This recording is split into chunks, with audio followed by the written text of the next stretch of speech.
What a lovely program it has been. We've been here for this week on PANFCON 3.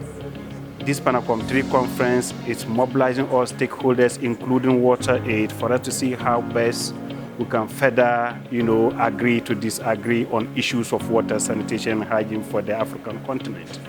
Our session on climate resilient wash went very well. It was packed to capacity. We also partnered with AMCOW on gender, sanitation, and hygiene. Much more importantly, we also engaged with the ministers. We had some bilaterals with the ministers, the AMCOW president, some of our ministers from Malawi, Zambia, so that we see how best we can push further and give more space to climate resilient wash, gender, in this new Africa water vision. This is very important because in all that we are doing, if we don't get the needed and adequate funding and financing for water, we will not be able to achieve even the goals of this vision. Water, sanitation, and hygiene are key facets of socio-economic development in Africa. And we're excited to be hosting a session on WASH financing, which was focusing on exploring pathways to financing a water secure future for Zambians, but also for Africa at large. And it was very exciting to see different people from different contexts, from different countries participating in our session, advancing their reflections in terms of how we can actually finance a water secure Africa for all. And for us, it has been really key and worth noting that the private sector, climate financing, and other avenues are modalities that we can actually explore and we should actually explore to ensure that we continue financing WASH infrastructure in Africa. But most importantly, we need the political commitments and enabling environment to make sure that WASH financing and WASH in general should become a key political agenda and development agenda and should be put at the center of development aspirations as a country. We have been really excited to participate in the PANFCON 3.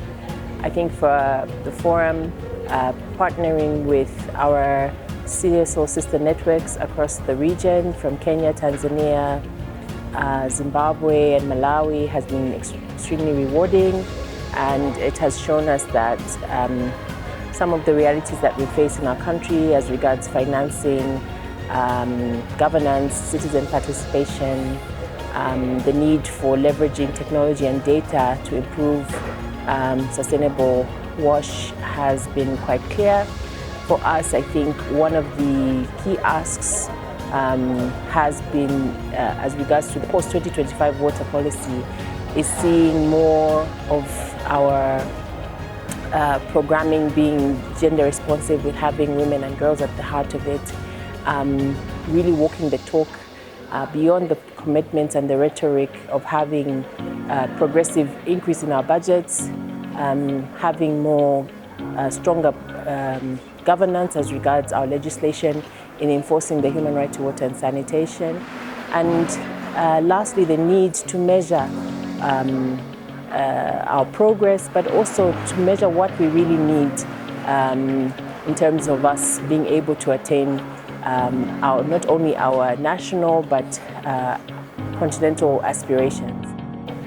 It has been a fantastic 3 days here at PANFCON 3, where we as WaterAid have come together with sector leaders from across the African continent, including national governments, members of non-governmental organizations, civil society, the private sector, as well as individual actors, all of whom have an interest in the matter of water, sanitation and hygiene in Africa, aiming to realize the Africa Water Vision. Reflecting on this year's PANFCON, against many other conferences that have happened for the sector, I've been really inspired by the call around the need to shift from deliberation, moving now into tangible delivery. We've heard from various presenters that the continent needs at least $50 billion additional dollars every single year in order to close the gap that exists across the continent in as far as access to water, sanitation and hygiene is concerned. This is not a small feat, but I believe that from the conversations that have started here at this conference, moving forward with them is definitely bringing us one step closer to realizing this shared aspiration. Most importantly, I believe that we must not forget why we are here and why we do the work that we do. and that is to transform the lives of women, to transform the lives of girls, children, boys, men, youth across the continent who currently do not have the opportunity to realize their full potential because they are deprived of this one essential right, but one that has a very transformative impact in the lives of many. We have seen and we have heard how water sanitation and hygiene unlocks economic opportunities. It opens up livelihoods.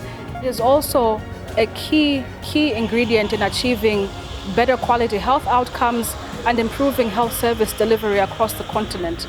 I'm very grateful to have had the opportunity to be here through the 3 days, but also to be privileged enough to have the opportunity to be leading the team at WaterAid here in Zambia that's working on 2 critical aspects that have been deliberated on, and that is improving the quality and quantity of financing in Zambia, as well as promoting water sanitation and hygiene. I'm looking forward to taking the deliberations forward and definitely realizing the shared aspirations. Thank you.